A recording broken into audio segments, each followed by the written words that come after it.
actors you've worked with in all three productions, which one was your favorite to work with? In The Lord of the Rings. Yes. Oh wow, playing favorites. Brutal. And as a child, you have to answer. I know, right? Sorry, we have to.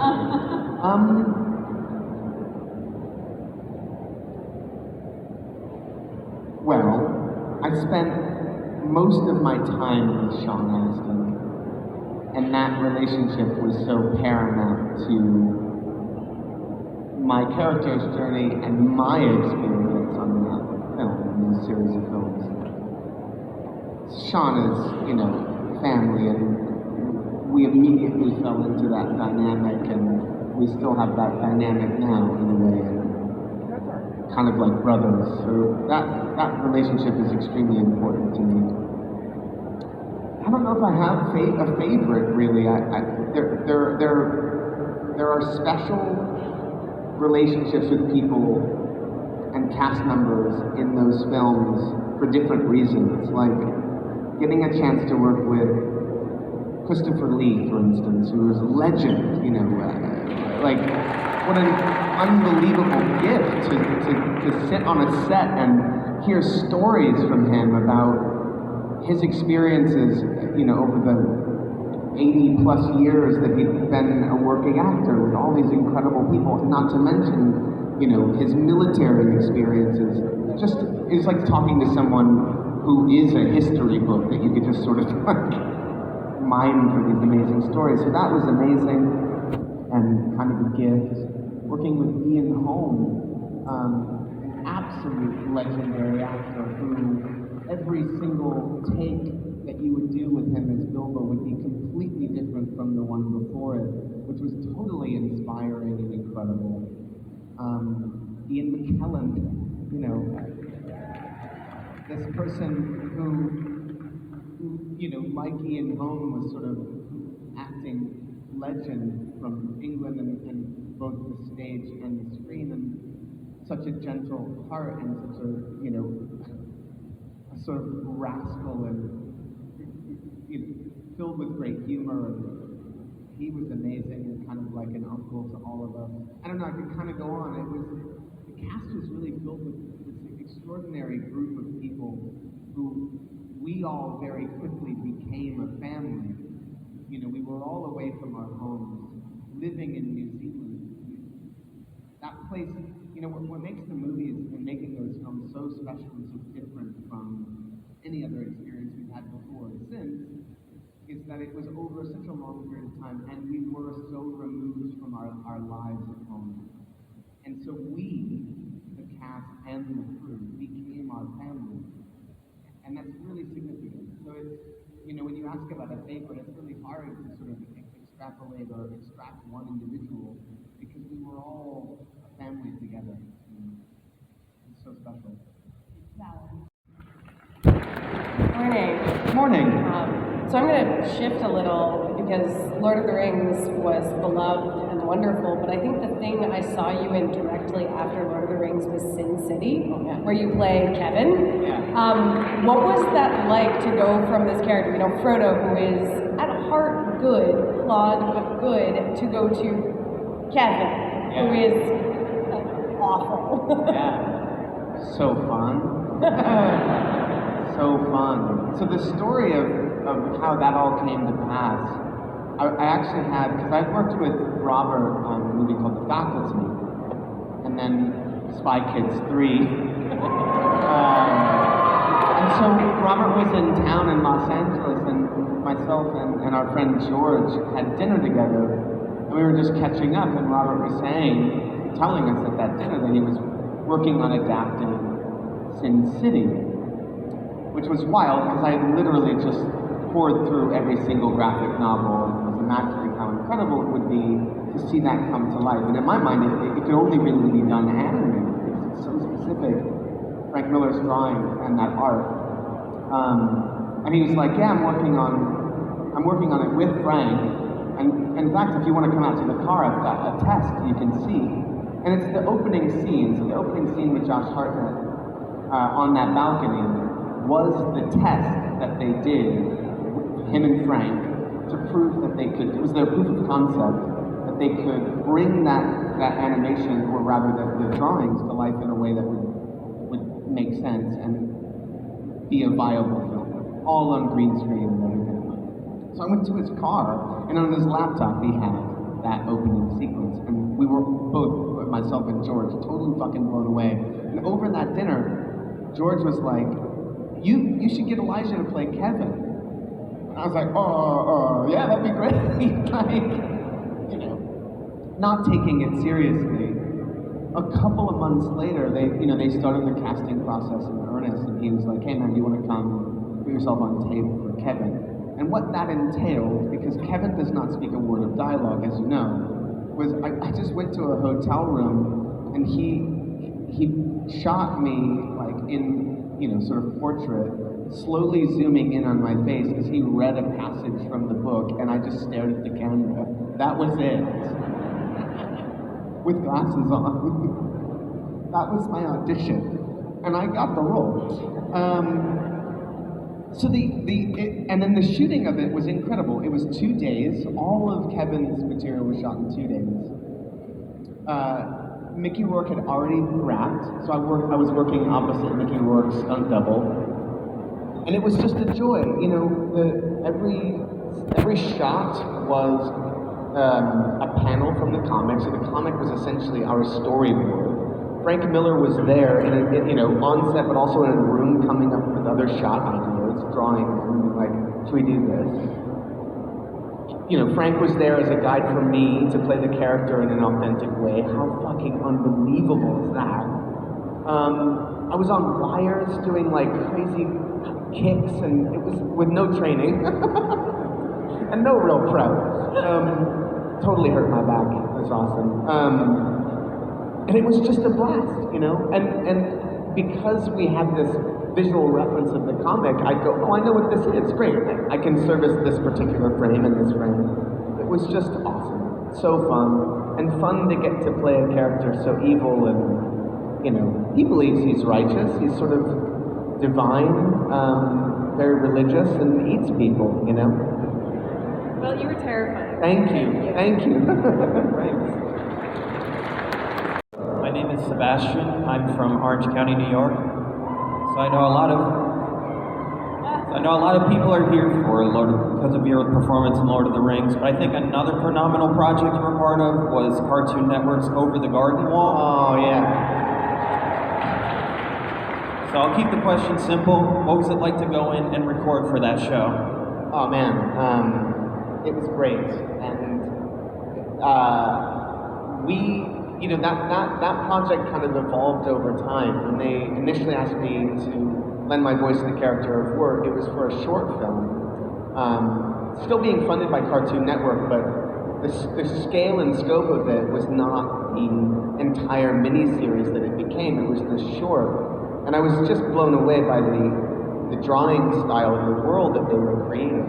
It's kind of autumnal, almost Halloween world, with what was sort of evoking old cel-shaded animation, this really old traditional style. It felt like something from another era. I just fell in love with the world and the characters and the style. And so I leapt at the chance to lend my voice to it, and then it then became this entire story, which was thrilling. And the cast too, getting to work with Melanie Linsky, and it was a really special thing. It felt very special at the time, and working with Patrick, the writer and creator, was a joy. We were constantly before we would come in for a session, we would get a song and something like, potatoes and molasses, and like these songs would come, we'd hear like a little bit, a snippet of the song and have to learn it. So that was really lovely, and I don't know, it was a really joyful experience, and we were seeing little bits of what it was going to become as we were going. But as you know, or as you may not know, recording voices for animation, you're not recording to finished animation. So you're doing it to like storyboards and stuff. So we didn't see everything until the very end, but it was awesome. And the character is so funny, and that relationship between him and his brother Greg is is so lovely. Yeah, I don't know. It was great. And Christopher Lloyd too. What's that? And Word Judy. Yes, indeed. It was awesome. And then at the end of it all, after it was released, to go back in the studio and do that For Sarah mixtape, which Mondo actually released, of Wirt reading his poetry and playing clarinet was just awesome. Thank you very much. Yeah. Show has become, I hear so many people come up to me who watch it, every year as an event. It's really special. It's so cool. So the first time that I saw you was actually in a pretty old movie, The Good Son. Oh yeah. And Film's not far from here. what? Film's not far from here. Oh really? Yeah, we filmed it in Massachusetts. Nice. Yeah, it was near Rockport. Cool anecdote, but my question is, now that you are a parent yourself, Yeah. what do you think of your aunt's choice at the end of the movie? Not to spoil it for everyone. A little late for spoilers, I think. 1993. Definitely couldn't make that decision. I don't know that I would have made her decision, but objectively, I think she made the right decision, despite the fact that I don't know if I could do the same thing. That's brutal, man. Choosing between your own son and your nephew? Oh, that's hard. I don't know. Thanks. You're welcome. On the spot a little bit there. Bringing it back to Over the Garden Wall for a second. Yeah. You could give Wirt like one piece of advice. What would you give him? Like something, I don't know, to help him out, because he is a wreck, to be honest. He really is a wreck. I don't know. It's really a confidence issue, Yeah. I don't know. I think just don't worry about Jason Funderburger, Yeah. Don't worry about that guy. You're better than Jason. Fuck Jason. Thank you. You're welcome. Very short to the point. I like this. Hi, my name is Lydia. I'm from Belo Horizonte, Brazil. Oh, excellent. I've been a fan of you for the past 26 years. And I'm here to ask you, how did you feel making Wilfred? Because that show saved my life. Personally, it helped me in so many ways I can explain. So that's what I want to hear from you. Oh, amazing. I'm so glad it was helpful to you. Thank you. Oh, that's awesome. I mean, making that show was pure joy. It felt like we got away with something making that show. It was so absurd and bizarre and really funny and weird, and meaningful. And I think, obviously there's a real underlying mental health Yes. truth to it, I think, that we were always aware of. I think what's been lovely is that it has resonated with people in that way. So it does work as this absurd buddy comedy of two, a man in a dog suit and a guy getting stoned. But it also works on this other level, which is really so powerful and beautiful and something that we were aware of making it too. But the making of it was joyful, like I said. We shot it over, it was 4 seasons. It was mostly in the west side of Los Angeles with the same crew for the most part and cast, and it was the same director for all of it except for 2 episodes. So it was this big family that, for 3.5 months every year we'd get together and have a laugh. It was awesome. Have you ever felt like you had to doubt yourself like that in your life? Like, is this real? Is this happening? To that degree, no. But I think doubting myself, absolutely, yeah. I think to be alive is to be uncertain. Yeah, for sure. And I think we are. I don't think it's possible to live with absolute confidence, and I think if you do all the time, then you're delusional. I think it's our fears and our doubts and our self-doubts that we're constantly battling against that make us rise above and find that we have strengths that we didn't realize. Yeah, you can say. I think that's also what everyone's sure if they're making the right choices, That's what all of us do. Of course. Yeah, and I think it's important too to recognize that those people that we look up to, that we just assume they have it all together and they live these perfect lives, they're human and they go through all the same shit. Hi guys. Hey. Good morning, Elijah. Morning. It's an honor to be able to address you. I had a statement and then a question that relates to it, and it kind of comes back to what you're talking about, which is in these uncertain times, in these kind of dark times the last couple of years, you guys getting back together to do this is absolutely wonderful. It's life food for the fan base.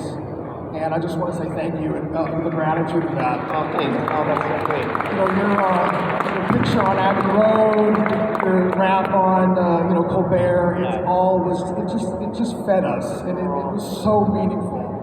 So thank you. My question is how did this all germinate to fruit to coming here with as I like to call it, Elwood and the boys? How did that work? Elwood and the boys! I'm going to tell them that. They're going to be like, what the fuck? Elwood and the boys, right. I just picture you guys like... I love it. I love it. So how'd that happen? It's been a few years in the making. So I guess it was pre-pandemic. We'd been approached by Fan Expo to kind of come to these conventions on a sort of tour with the four of us. And it was thrilling, that idea. And, over the years, Sean and I have been at the same convention, and Sean, Billy, and I, but never the four of us. And the four of us also hadn't been in one space together in over 10 years, which is crazy. Now, that's not to say that I haven't seen, or that we all haven't seen groupings of each other, but the four of us, it had been over 10 years. So that was really exciting, and immediately we thought, well, this will be great, because not only do we get to see all of you as a group, but we also get to see each other and travel and have a meal every place that we go, so it became this fun tour for us. And it sort of reignited our connection. We started a Hobbit text thread, and so it's been lovely. So obviously the pandemic kind of waylaid those things, but we were already in communication as a result of it.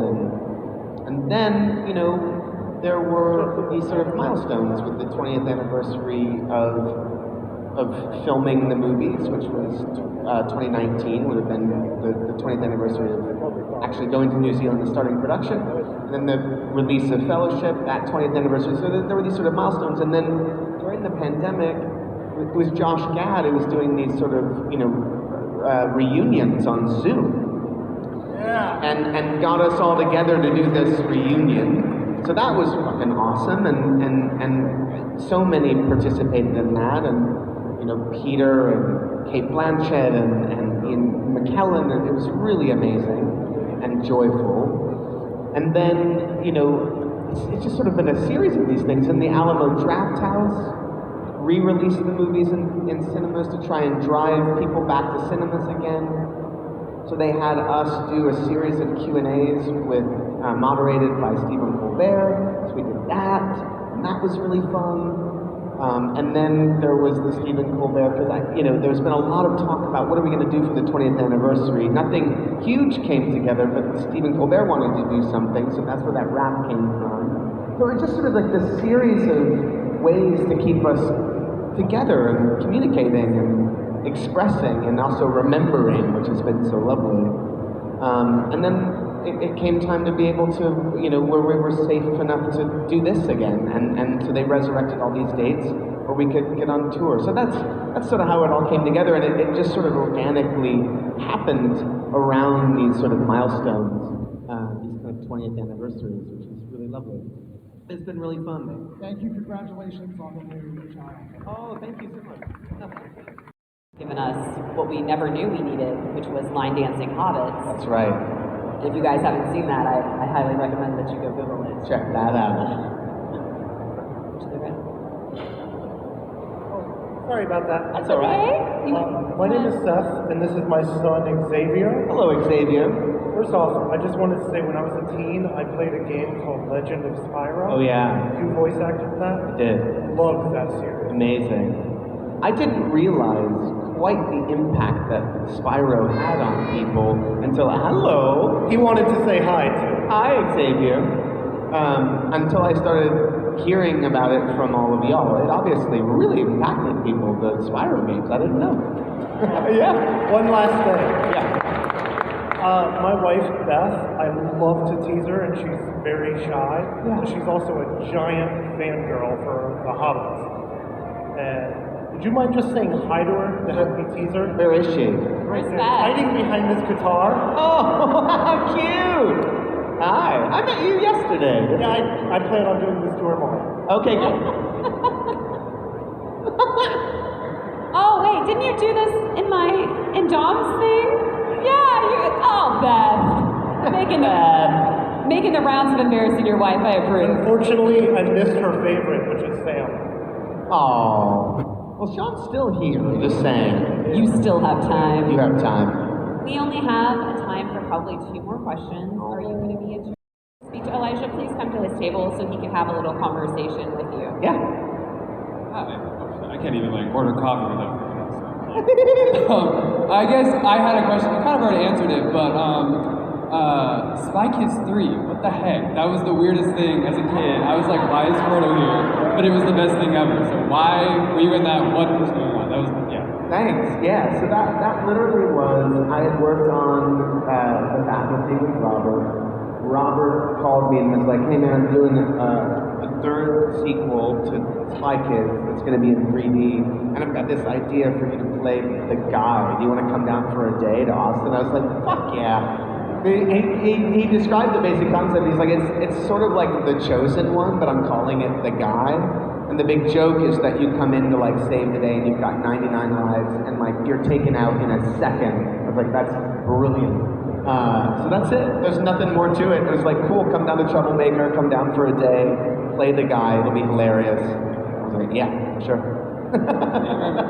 You're welcome. Hi.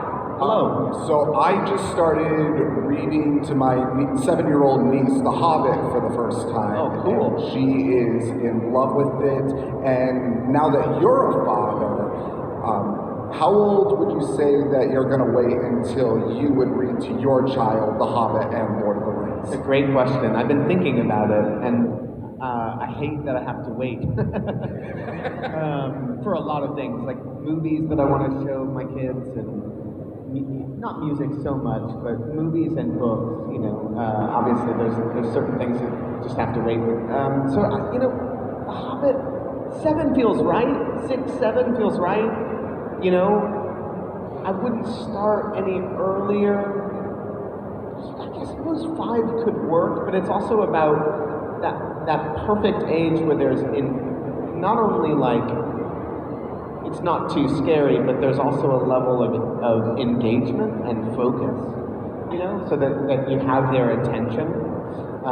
So 6 or 7 feels right, and it'll be thrilling. I can't wait. It'll be so fun. And there's so many other amazing books to be able to read to your kids too. Thank you. Yeah. Well, while you're waiting, you can listen to Huckleberry Finn, because you did the audiobook for that. Didn't do that, yeah. Yeah, I think that would be fine for a kid to listen to. Yeah, but still, my son's not even 3 yet, so it's gonna be a minute. Yeah, but then you're talking without actually having to be there. Just step out of the Every parent out room. here was like, let's fit in one more. Go ahead. Hi, my name is Marshall Rue from New Hampshire. Hi, Hello. nice to meet you. Yeah, you too. Didn't know I'd be able to ask you a question, but the question I was going to ask you has already been asked. So, I'm up with something else, Marshall. No pressure. No, there is pressure.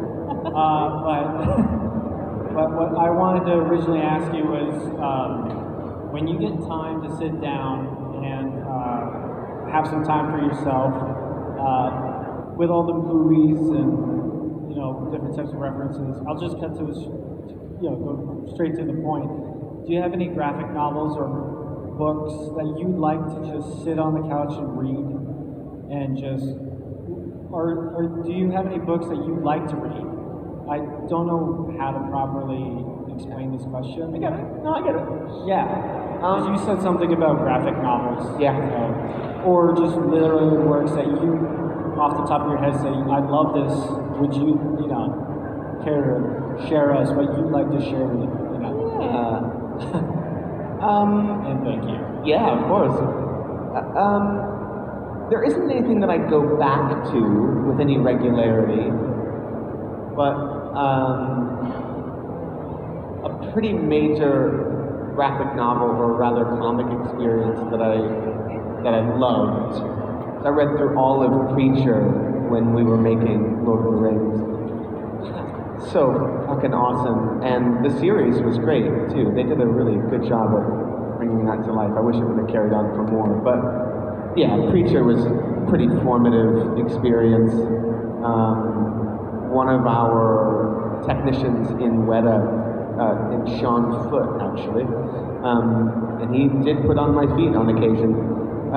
He had all of them, so he brought like stacks so I could go through the whole thing. So that was really formative. But yeah, there isn't like a book or a graphic novel that I go back to, but there's just, I like, a lot of stuff that I like to pick up and look through are coffee table books, art books, photography. I like to keep those things around and look through those things. My production company, we have an office, and the first thing that we did to decorate the office was we just pooled our books together. And that really is so, a bookshelf is so reflective of who a person is. You can really tell so much of both that and a record collection. You know who that person is so much. And so our books it's everything from like weird, paranormal, esoteric stuff, Yetis and abominable snowmen, but also like aliens and ghosts, but then there's also